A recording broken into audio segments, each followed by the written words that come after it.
I woke up today with a strong resolve. I wanted to start doing things to actively change my life. So many of us want to change our current situation, for reasons both related to and separate from the current state of the world. However, most of us won't succeed in the goals we are currently committing to. In fact, statistics say that nearly 80% of all New Year's resolutions will never come to fruition. Why is that? Is it because we have a disproportionate number of people who lack motivation and aren't driven versus those of us that are the exact opposite? Of course not, or at least I choose to believe that this is not the case. Notice that I group myself within the latter group in that sentence. It's not my reality as of now, but I believe that I will be part of the latter group soon in my life. Why is that? Well, because sometimes in life, the only thing you have is the belief that you have in yourself. Seeing as I'm a hugely visual person, I thought a vision board would be the ideal way for me to commit myself to completing all the goals that would help me create the life that I will be living soon. So here it is. Here is my personal vision board process. I hope it serves you well.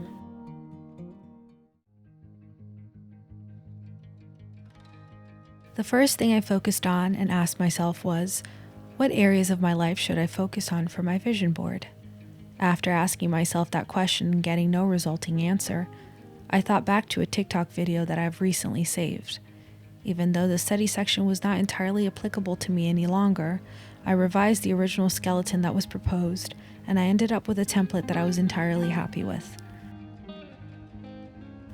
Then came time to ask myself, what did I want to accomplish in each of these distinct areas? Which brought me to my favorite website ever invented, a literal vision board connoisseur's dreamland, Pinterest.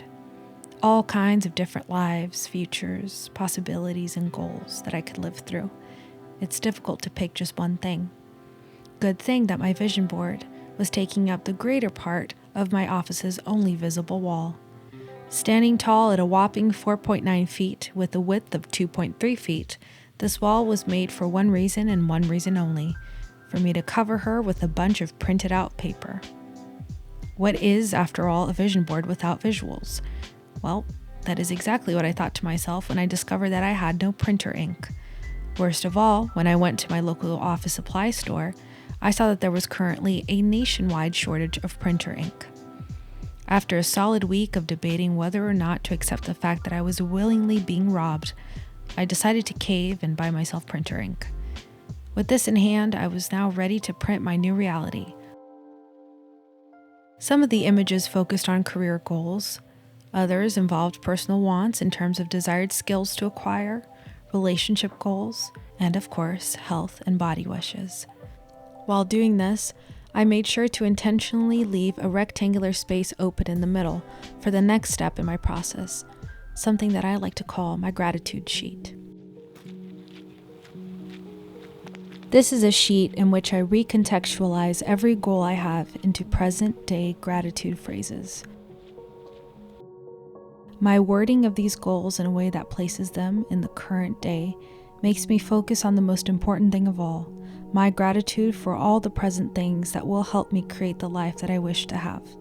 The key here is to truly accept that this is the version of your life that you wish to manifest at this present time.